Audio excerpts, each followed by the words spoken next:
नमस्कार, जय श्री राम, हर हर महादेव। आप सभी का स्वागत है आपके YouTube परिवार ओंकार ज्योतिष में। यह एक ज्योतिष और वास्तु का कंबाइंड कोर्स है जो हम गुरु कृपा से आप सभी के सामने रख रहे हैं। इस कोर्स का नाम हेट 120 है। इसी कोर्स में जानेंगे कि कितनी तीव्रता से शरीर और वास्तु पुरुष मंडल में रखे हुए सामान, ग्रह रूपी सामान या जोन राशियों के रूप में जो जोन अलॉट है, शरीर और उस ग्रह रूपी जोन में जो ग्रह रूपी सामान रखा है वह कैसे मेल खाता है, कैसे सुमेल खाता है आपकी कुंडली से, बिल्कुल एग्जैक्ट और तीव्रता से उपचार कैसे शरीर और मन के तल पर काम करते हैं, इसको भी सीखेंगे। जिन्होंने पहले की वीडियो नहीं देखी, कृपया करके वह देख लें कि ग्रह किसे कहते हैं और इस मूलतः कोर्स का देह क्या है, किन किन नियमों को लागू करना है, जिससे कि आपको स्पष्ट हो जाए और आप आगे को कार्यरत कर पाएं। तो चलिए आगे आरंभ करते हैं। जैसे कि मैंने पिछली वीडियो में बताया था कि श्रीमद् भगवद गीता का जो मूल देह है उसके 18वें अध्याय के 16वें सूत्र में कर्म सिद्धि के 5 कारक दिए गए हैं।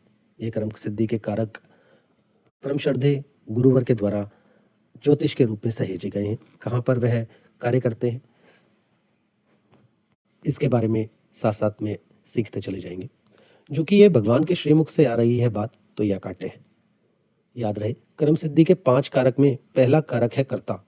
तो जैसे कि पुरानी वीडियो में कहा मैंने कि कर्ता तो ग्रह ही है और इसके ऊपर विविध चर्चा भी हो चुकी है, तो मैं आज आगे की यात्रा करता हूं। तो कर्म सिद्धि का जो 5 कारक हैं उनमें से पहला कारक है कर्ता। कर्ता है ग्रह और दूसरा है संसाधन, और संसाधन है राशियां। इन राशियों को या इन संसाधनों को हम टूल भी कह सकते हैं ज्योतिष की भाषा में। आप इसे प्लेटफॉर्म भी कह सकते हैं जहाँ पर गाड़ी आकर रुकती है। वो गाड़ी जो ग्रह रूपी है उसे कोई प्लेटफॉर्म तो चाहिए, वो जो प्लेटफॉर्म है उसी को हम राशि कह रहे हैं। किस राशि में आपका कौन सा ग्रह है, इसको बोलेंगे कि आपकी कौन सा ग्रह रूपी खजाना किस आवरण लिए किस राशि में बैठा है। जैसे कि ट्रेन को रुकने के लिए एक प्लेटफॉर्म चाहिए, वैसे ही ग्रह को फंक्शन करने के लिए एक राशि की आवश्यकता पड़ेगी। एक और बात, जिस बॉक्स में या जिस भाव में कोई राशि नहीं है और केवल सिर्फ राशि ही है और ग्रह नहीं है, तो उसको छोड़ देना है। अभी सिंपल टर्मिनोलॉजी में हम राशियों के बारे में जानते हैं पहले। इसी के साथ एक और बात मैं यहाँ स्पष्ट कर देता हूँ कि इतने बरस काम करने के बाद अनेकों कुंडलियाँ मेरे पास आई और अनेकों सवाल भी मेरे पास आए, जिसमें एक कॉमन सा सवाल सबने ही पूछा कि हमारी राशि क्या है, और मैं उनको बताता चला गया। ये बात मैं आप लोगों के साथ भी साझा कर रहा हूँ ताकि ये बात स्पष्ट रहे हमेशा के लिए कि आपका चंद्र जिस राशि में होता है उसी राशि से सभी काउंटिंग होती है। जहां आपका चंद्र विराजमान होता है जिस राशि में, उसी राशि को हम मुख्य रूप से राशि मानते हैं। उसी से ही नामकरण होता है। आगे चलकर नक्षत्र ज्योतिष जब हम पढ़ेंगे तो उसके अंदर नक्षत्रों और उनके पदों की कैलकुलेशन भी है, लेकिन मुख्य तौर पे महर्षि पतंजलि जी ने जो, माफी चाहूंगा, महर्षि पराशर जी ने जो 120 बरस की टाइमलाइन दी है, उसकी कैलकुलेशन भी जहां पर आपका चंद्र होता है वहीं से ली जाती है। तो मेष राशि से लेकर मीन राशि तक शरीर भी 12 भागों में बटा हुआ है, जो कि हमारे उपचारों के लिए काम आता है। इसी से आगे चलकर पता लगता है कि शरीर के किस हिस्से में बीमारी आती है। मैं ईश्वर से प्रार्थना करता हूं कि आप सब स्वस्थ रहें, परंतु समझने की दृष्टि से यह बात स्पष्ट होनी चाहिए कि जो 6th बॉक्स के अंदर राशि होती है उसी हिस्से में रोग आता है। इसके लिए हम डिस्क्रिप्शन बॉक्स में लिंक दे रहे हैं, आप उसे अपने पास सहेज के रखें ताकि जब भी हम डायग्नोस या आगे आने वाले समय में हेल्थ के ऊपर जब एक स्पेसिफिकली इसी सीरीज की वीडियो बनाएं तो आपको ये बात पता हो कि 6, 8, 12 में जो राशियां आती हैं उनके प्रभाव क्या आते हैं और शरीर पे उनके प्रभाव कैसे दिखते हैं आदि। आप ये खुद भी अनुभव करिएगा और अपने अनुभव को मुझसे भी साझा कीजिएगा, क्योंकि मेरा ऐसा मानना है श्रीमद् भगवद गीता में जो लिखा है कि जो अनुभव से उपजा ज्ञान है वही सच्चा ज्ञान है, ऐसे भगवान श्री कृष्ण गीता में कहते हैं। इसी को ही मैं एक और उदाहरण से आपको समझाने की प्रयास करता हूं कि पहली राशि का जो एट्रीब्यूट है वो है तुरंत समाधान या फिर सुरक्षा। अब अगर यहाँ आपका कोई ग्रह है, मान लीजिए कि केतु यहाँ पर है, यानी केतु मेष राशि में है, तो आपका केतु कैसे काम करता है? आपका जादू है तुरंत समाधानों के लिए। अगर वह फिक्स 5th बॉक्स में है, अब वह, मैंने तो उदाहरण दिया है, अब वह जिस भी बॉक्स में होगा उससे रिलेटेड क्या कार्य करता होगा इसको भी आगे की वीडियो में जानेंगे जब हम 12 बॉक्स की वीडियो पर अगली सीरीज में आएंगे। तो जैसे कि मैंने कहा कि राशियां क्या है, राशियां हैं साधन। जैसे जीभ स्वाद चखती है पानी का, त्वचा महसूस करती है तो उसे मौसम ठंडा या गर्म महसूस होता है। आँख देखती है अलग अलग दृष्टियाँ, नेचर पिक्चर्स, फोटोग्राफ्स देखती हैं। नाक सूंघती है तो अलग अलग सुगंधियाँ उसे चाहिए। कान सुनते हैं तो अलग अलग तरह के संगीत उनको चाहिए। वैसे ही ग्रह को परफॉर्म करना है तो राशियाँ तो चाहिए ही। घर में भी यह राशियाँ अलग अलग दिशाओं में हैं, इनको जोन अलॉट किए गए हैं। उसकी चर्चा भी हम आगे करेंगे और डिस्क्रिप्शन बॉक्स में पूरी डिटेल देते रहे हैं, आप खुद भी चेक कर सकते हैं। तो ग्रह रूपी सामान आपका उन्हीं राशियों यानी जोन में होगा जो कुंडली के अंदर आपके जिस बॉक्स के अंदर आपका ग्रह है। आप ये स्वतः ही अनुभव कीजिएगा और सत्य को प्रमाण की जरूरत नहीं पड़ेगी। ये अखल ब्रह्मांड 360 डिग्री में बटा हुआ है। सूर्य पूर्व से निकल के पश्चिम में अस्त होते हैं और ये जो बेल्ट है, ये जो पाथवे है, ये जो रास्ता है, ये 16 डिग्री की बेल्ट है जिसमें सभी ग्रह घूमते हैं और सूर्य के आसपास दिखते हैं। इस तरह पहले बॉक्स की जो यानी जो फर्स्ट बॉक्स में जो नंबर लिखा है, जो राशि लिखी है, वहां से 7th बॉक्स में जो राशि है, वहां तक की राशियों को, फर्स्ट टू 7 तक की राशियों को हम उदय राशियां कहते हैं और 8 से 12 तक की राशियों को हम पृथ्वी के नीचे से जाती हुई राशियां कहते हैं। हमें यह व्यू बेल्ट के रूप में दिखाई देता है। तो अब मैं आगे की चर्चा करता हूं कि राशियों का एट्रीब्यूट यानी स्वभाव कैसा है। सबसे पहले आती है मेष यानी एरीज राशि। इस राशि का स्वभाव है सुरक्षा और तुरंत समाधान।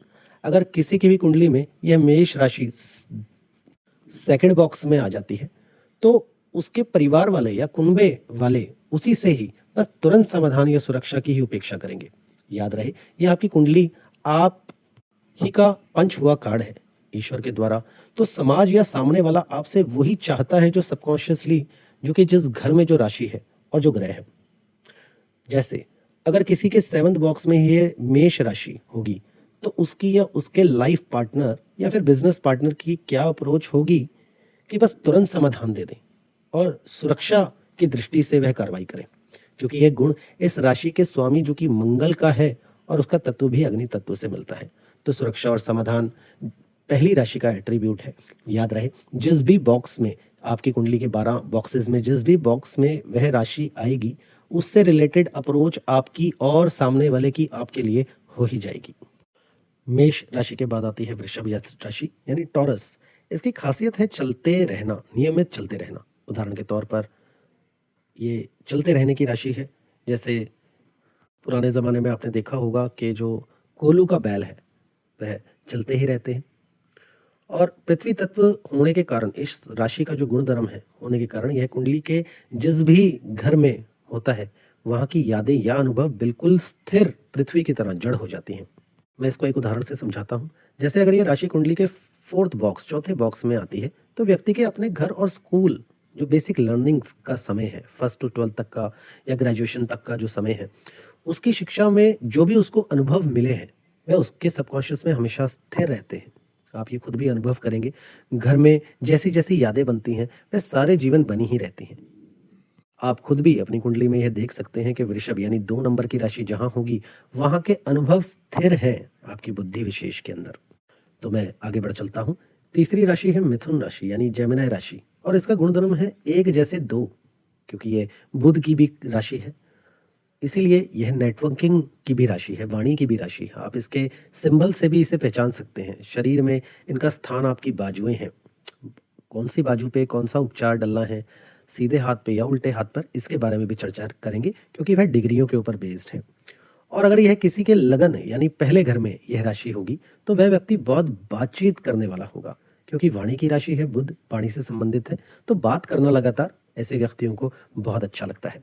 चौथी राशि है कर्क राशि और इसके गुणधर्म है छठी इंद्रिय आभास, इंट्यूशन, इंट्यूटिवनेस इनकी खासियत है। अगर किसी भी व्यक्ति के ये लगन यानी फर्स्ट बॉक्स में होती है उसमें इंट्यूशंस की शक्ति स्वतः ही होगी। आप ऐसा पाएंगे कि ऐसे व्यक्ति अपनी गट फीलिंग्स के ऊपर ज़्यादा प्रेफरेंस देते हैं, वहीं से ही कार्य करते हैं क्योंकि उनको फील हो जाता है। और ये जो फील की भाषा है ये इतनी गहरी होती है, ये इतनी मनस्तल पे इतनी स्ट्रांग होती है कि फिर इसी के ऊपर ही या इस गट फीलिंग के ऊपर ही वह अपनी सभी के सभी कार्यों को संपन्न करते हैं। ऐसे व्यक्ति को आभास हो जाता है कि क्या होने वाला है और ये आभास बहुत ही गहरा और बिल्कुल रियल टाइम जैसा इफेक्ट देता है। मैं आगे बढ़ चलता हूँ। 5वीं राशि है सिंह राशि यानी लियो राशि। यह राशि शाही यानी रॉयल्टी की राशि है, रॉयल राशि है। लगन में ऐसे व्यक्तियों को घर का इंटीरियर भी बिल्कुल रॉयल विक्टोरियल स्टाइल, जो क्वीन विक्टोरिया है उस स्टाइल में ही चाहिए होता है।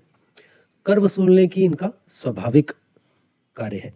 वास्तु पुरुष मंडल में यह ईएनई की दिशा में आती है। ईएनई जो जोन है वह दोबारा से अपने में रीस्टेट करने का काम करता है।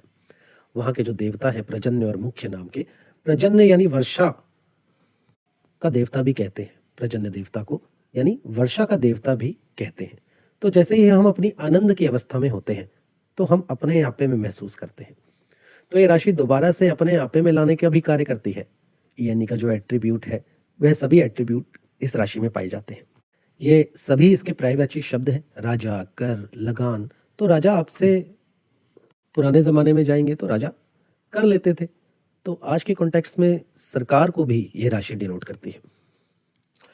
छठी राशि है कन्या राशि और इसका गुणधर्म है सजावट, सजाना, नीटनेस। आप इसके सिंबल से भी इसे समझ सकते हैं। डेकोरेशन मटेरियल या डेकोरेट करना इसका गुणधर्म भी है। जैसे कि ब्यूटीक के अंदर सुंदर सुंदर कपड़े डिजाइन किए जाते हैं, सजाए जाते हैं, संवारे जाते हैं। तो जो टेलर्स की शॉप है उसकी राशि भी या उसके स्थान को भी हम सिक्स्थ राशि से डिनोट करते हैं। मैं डिस्क्रिप्शन बॉक्स में इस चीज की डिटेल भी दे रहा हूँ साथ में, जिसमें आपको ये पता लगे कि कौन सा स्थान कौन सी राशि का है, ताकि अगर आगे भविष्य में जब भी आप हिट 120 या हिट 180 को बनाना सीखेंगे या फिर इसको तोड़ के बीच में किसी उपचार को डालना सीखेंगे तो उसके साथ आपकी अप्रोच तो काम होगी ही, साथ ही साथ आपको पता लगेगा कि कौन सी राशि की दिशा में जाना है, कौन सी राशि के प्लेस में जाना है और कौन सी राशि के प्लेस में अवॉइड करना है जाना। अब आती है सातवीं राशि यानी तुला, लिबरल राशि। यह बैलेंस की राशि है। बैलेंस मतलब तराजू, तोलना। आप देखेंगे कुंडली में जहां पर भी ये राशि होती है उसके संदर्भ में व्यक्ति पारखी होता है, तोल लेता है ऐसे व्यक्ति जिनके लगन में ये राशि होती है। मेरा अनुभव रहा है कि ज्यादातर जो वकील हैं उनके लगन में ये राशि पाई जाती है, क्योंकि बैलेंस की राशि है। बाकी तो सब प्लैनेट के ऊपर भी डिपेंड करता है, उनके कॉम्बिनेशन प्रमोटेशंस के ऊपर, परंतु ये मोटे तौर पर ये बात समझी जा सकती है कि ये तोलने की राशि है। मैं आगे की चर्चा बढ़ाता हूँ। आठवीं राशि है वृश्चिक राशि यानी स्कॉर्पियो राशि। इसका गुणधर्म है खाकाबंदी करना, प्लॉटिंग करना, कुछ प्लॉट करना।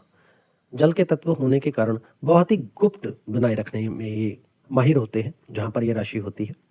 इनका स्वभाव ही सीक्रेसी बनाए रखना है। जिसके भी लगन में यह राशि आती है वह व्यक्ति अपनी सभी निजी चीजों या बातें गुप्त रखना ही पसंद करता है।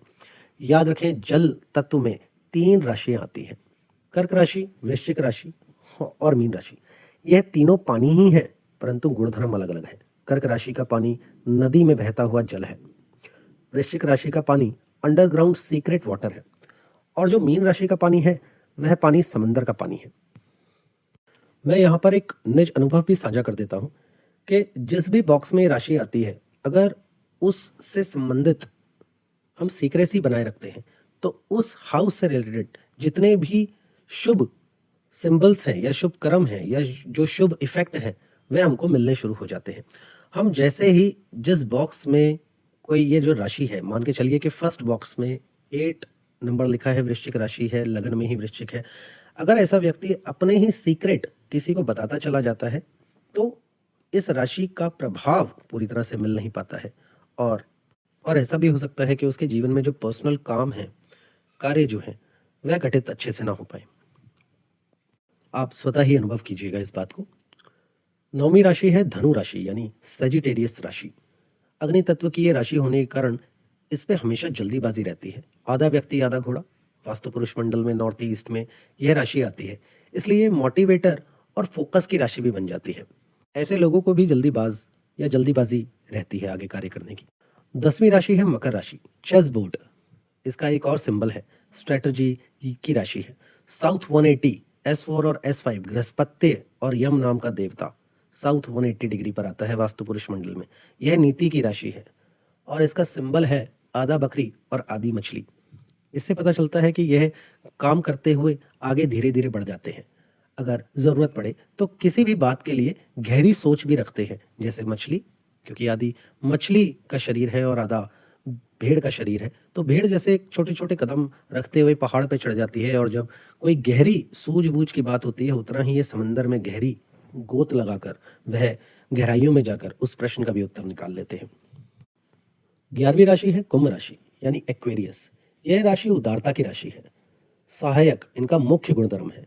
वेस्ट के आने वाले सभी गुण इसे बिल्कुल ही मित्र देवता की तरह मिलते हैं, जो चाहते हैं कि समाज में सब व्यवस्थित रहे, सबकी सहायता होती रहे। ह्यूमैनिटी की राशि है, तो वेस्ट जोन के अंदर सभी लाभ भी हैं। वेस्ट जोन में जो मित्र नाम का देवता है, उसके सभी एट्रीब्यूट इनमें आते हैं।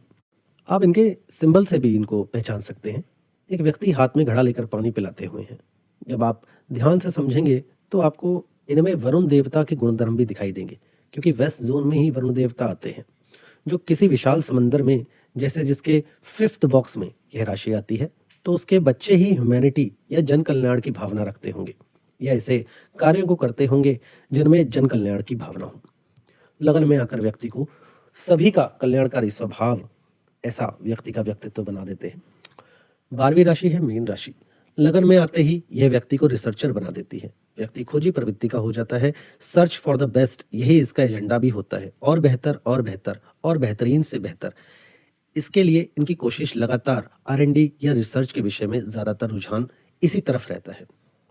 याद रहे, 12 राशियों में से चंद्र की कर्क राशि, सूर्य की सिंह राशि, बुध की 2 राशियां मिथुन और कन्या, शुक्र की भी 2 राशियां वृषभ और तुला, मंगल की भी 2 राशियां मेष और वृश्चिक, गुरु की भी 2 राशियां धनु और मीन, और अंत में शनि की भी 2 राशियां मकर और कुंभ आती हैं। आपको इनको याद करने में आसानी रहेगी।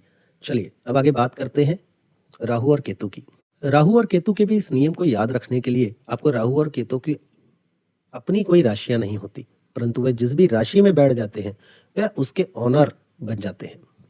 और उन ग्रहों की महादशा और अंतरदशा में राहु और केतु अपने प्रभाव में लेने के कारण उनका रिजल्ट दे देते हैं। तो जो ऑनर है, याद रहे, जो ऑनर है वह को ऑनर हो जाते हैं, और ये मेन ऑनर हो जाते हैं। एक और बात याद रहे कि ये ग्रह नहीं है, परंतु यह जो सूर्य और चंद्र के जो रास्ते हैं, उनमें जहां पर वह एक दूसरे को अपनी अपनी धुरी पर चलते हुए पास करते हैं, वो जहां से सूर्य की गति ऊपर की ओर होती है, वहां पर का जो पॉइंट है उसे राहु कहते हैं, और जब सूर्य की गति नीचे की ओर होती है तो उसे केतु कहते हैं। इन दोनों का अपना ही महत्वपूर्ण इफेक्ट है, तभी हमारे ज्योतिष के ग्रंथों में इनको ग्रहों की संज्ञा दी गई है। राहु सिर्फ और सिर्फ सर को डिनोट करता है, और केतु सिर्फ और सिर्फ धड़ को डिनोट करता है। आशा है आप बहुत अच्छे से रिलेट कर पाए होंगे।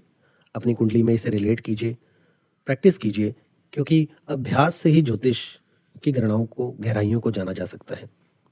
इस वीडियो से रिलेटेड अगर आपको कोई भी प्रश्न हो तो आप कमेंट बॉक्स में हमसे पूछ सकते हैं, अपनी जानकारी साझा कर सकते हैं। आपको यह वीडियो कैसी लगी कृपया करके कमेंट बॉक्स में बताइएगा। वीडियो को लाइक कीजिए, सब्सक्राइब कीजिए, शेयर कीजिए, ताकि हमारी ये सनातन की धरोहर, हमारी सनातन की ये विद्या अगली पीढ़ी तक भी जाए और अनंत काल तक आप सभी को लाभ पहुंचाए। आशा है आपको आज की वीडियो अच्छी लगी होगी। आप सभी का मंगल हो, ऐसी हमारी कामना है। आप हमारे टेलीग्राम ग्रुप से भी जुड़ सकते हैं, जिसका लिंक वीडियो के ही डिस्क्रिप्शन में दे रहे हैं। इस यात्रा को जारी रखेंगे और अगली वीडियो जल्द ही लेकर आएंगे, जिसके में अब बताएंगे कि 12 भाव यानी 12 बॉक्स क्या हैं कुंडली में। तब तक के लिए आप सभी का मंगल हो। जय श्री राम, हर हर महादेव।